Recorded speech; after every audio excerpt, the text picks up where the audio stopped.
Assalomu alaykum. Bu videoni qani, nima video ekan bir ko'raychi deb bosib, agarda qanaqadir murakkab montaj, o'ziga xos kreativ ssenariy yoki qanaqadir bir animatsiyalar, bir nimalar kutayotgan bo'lsangiz, bu umuman bunaqa videorolik emas. Bu dildan, qalbdan gaplashmoqchi bo'lgan oddiy, shunchaki kamerani qo'y, gapirgim kelyapti deb boshlangan video. O'zi to'g'risi ochig'i anchadan beri mana shunaqa formatdagi videolarni yozishni o'ylab yurgan edim. Instagram baribircha bilasizmi, o'zini formatiga, o'ziga qanaqadir qaram qilib qo'yadi-da. Bu noshukrlik emas, chunki Instagramdan juda ko'p baraka oldim, Instagram orqali ko'p odamlar tanidi va hokazo. Instagram zo'r, yaxshi ijtimoiy tarmoq, faqat shu formatlari, uni qoliplari unga moslashib yashashga majbur qilib qo'yadi-da seni.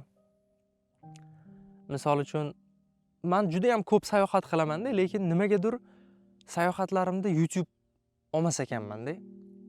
Juda ham ko'p qiziqarli voqealar, qiziqarli narsalar bo'ladi hayotimda, lekin nimagadir shu narsalarni aynan YouTube'ga olmas ekanman. Shu Instagram uchun bo'lsin, tezroq kontentlar, dinamika haqida, montajda tez o'zgarish kerak kadrlar deb 3-4 sekundlik kadrlar olar ekanman, lekin qiziqarli voqealar har doim kadr ortida qolib ketar ekan. O'zi в целом bloger bo'lish bu har doim ishlash kerak degani-da. Misol, mana hozir biz ertalab soat 4 da uyg'onib, Krasnogorskda bolalar bilan o'tiribmiz. Shu yerda ham baribir o'ylayapman-da, chiroyli manzara, chiroyli vid, orqada chiroyli mashina turibdi, foydalanib ola qolay deyapman-da shu yerda ham. O'sha blogerlik baribirga ham hamma joyda seni ishlashga majbur qilib qo'yadi. Bilmayman, 8 yil ichida balki bu kasb kasalligiga aylandimi? Xullas, mana shu qolipda fikrlash, shu reels 1 minut ichida bo'lish kerak, iloji bo'lsa tezroq shu hooklar bilan odamlarni o'zimga jalb qilib olishim kerak deb mana shu ssenariyni tezkor kontentga yozishim hayotda ham xotirjam bo'lishimga, o'zim bilan o'zim tinch halovatda bo'lishimga ham ta'sir qilyapti-da oxirgi paytlar.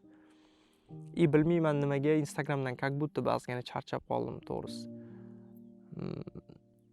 Men bu omad bu narsada qisman o'zim ham aybdorman. Misol uchun o'zim ham o'sha chiroyli hayotni translировать qilaman.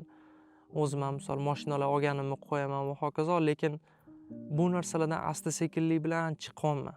Asta-sekinlik bilan o'zim tushunib yetyapman, chunki orqa tomonida bu Instagramdagi videolarni o'zi umuman hayotda ko'p tushkun holatlar, tushunmovchiliklar, yomon kunlar, kayfiyat yo'q kunlar bo'ladi, lekin Instagram o'sha hayotimizni eng ideal kartinkasi siqib chiqilgan makon bo'lgani uchun go'yoki tashqaridan biz hammaga juda ham chiroyli hayot kechirayotgandek ko'rinamizda.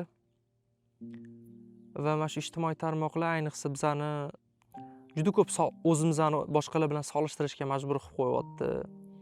Halovatni haqiqatdan ham o'g'irlab qo'yyapti. Misol uchun, sayohatga borsak ham, restoranga borsak ham tan olaylik, Instagramga takoy rasmcha qilib qo'yish uchun ham boramiz-da ba'zida.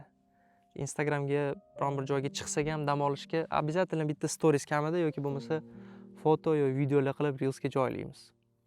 To есть ijtimoiy tarmoqlar prizmasi, o'sha jamiyat bizni, o'sha ijtimoiy odamlar bizni shu layklar bilan qo'llab-quvvatlashi, o'sha layklarni kelayotganini ko'rish bizga juda muhim bo'lib qoldi oxirgi paytlar, ayniqsa blogerlarga.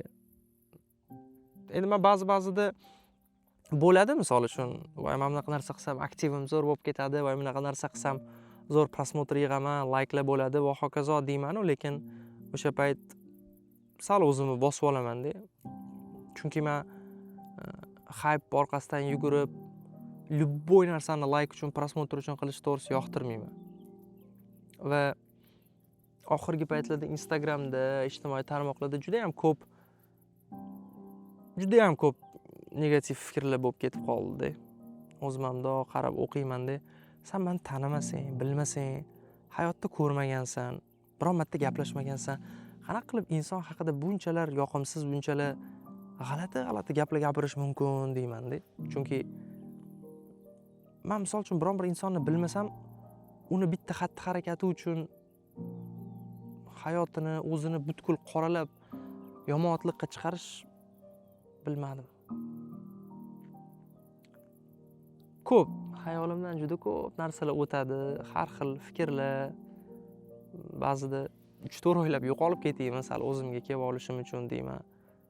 Ba'zida polностью Instagramni to'xtatib, YouTube'ga o'tib, faqat YouTube'ga videolar qilgim keladi, lekin pul ham topishim kerak-da. Bilasizlar, mana baribir asosiy daromadim Instagramdan, baribirga ham u narsani qilishim kerak. Ko'p odamlar baribir Instagramda kuzatadi. Asosiy auditoriyam ham Instagramda. Lekin o'sha o'zim tezkor hayotdan, o'sha soxta kulgulardan, o'sha soxtalikdan charchadim-da. O'sha narsa sezdiryapti asta-sekinlik bilan. Balki ulg'aygandirman, может быть, katta bo'lgandirman. Chorlarga o'xshab gaplashib o'tirishim kerak sizlar bilan. Har xil narsalar o'tadi ichimdan. No, hamma har xil gapiradi-da. Kimdir aytadi, hissiyotlaringni ko'rsatma odamlarga deydi. Kimdir aytadi, haqiqiy bo'lishdan qo'rqma deydi. Menga farqi yo'q odamlar nima deyishidan. Men shu narsani xohlamayman, qilaman shu narsani. Agar odamlar fikriga qarab yashaganimda, balki bugungi kungacha bunaqa o'zimning hayotimdagi men uchun muhim bo'lgan narsalarga balkim haligacha erishmagan bo'lardim.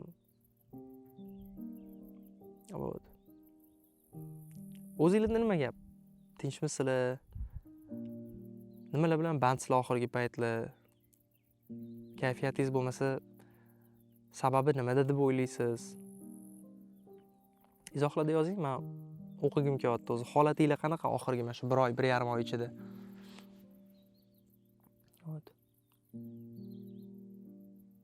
Menda ochig'ini aytsam, ozgina как будто бы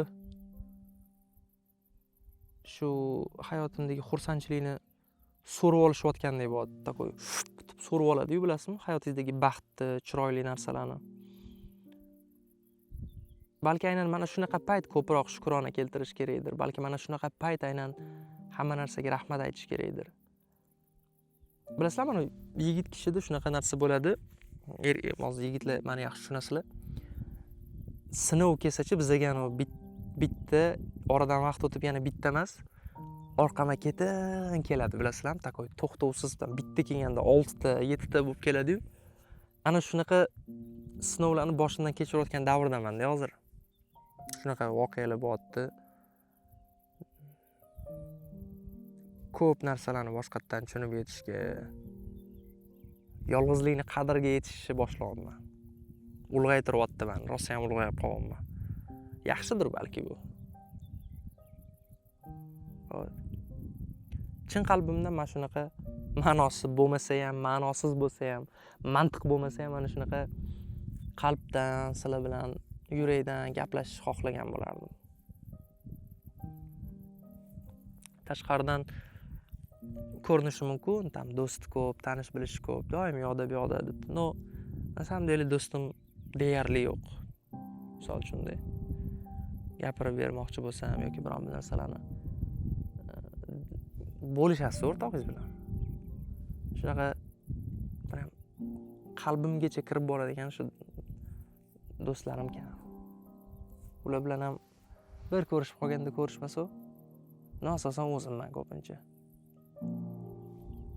Farida bor, endi Farida bilan ham kelamiz, har doim uyda suhbatlashib. U ham meni ko'nglimga qaraydi, u ham meni eshitadi. Endi men baribir uni ko'zini oldida baribir anavi turmush o'rtog'i, men baribir geroyman-da, uni anaqa ko'z o'ngida, shuning uchun har doim o'sha o'zimni navqiron tutkim keladi uni oldida. Lekin har doim haqiqiyman. Sirlarimni aytaman, biron yutuqlarimni maqtanaman, biron narsa o'xshamasa aytaman, dardlashaman. Zo'r. Uylanganimdan keyin hayotim haqiqatdan ham yaxshi tomonga o'zgardi. Nima bir yigitchilikda bo'ladi-yu, bilasizmi, takoy. Shunaqa bir qalbga yaqin bitta bo'lsa ham takoy. Jigar do'st bo'lsa-da, takoy. O'tirib yarim kunlab suhbatlashsak. No, men do'stim sizlar. Va men bu narsadan xursandman, na samom деле. Вот.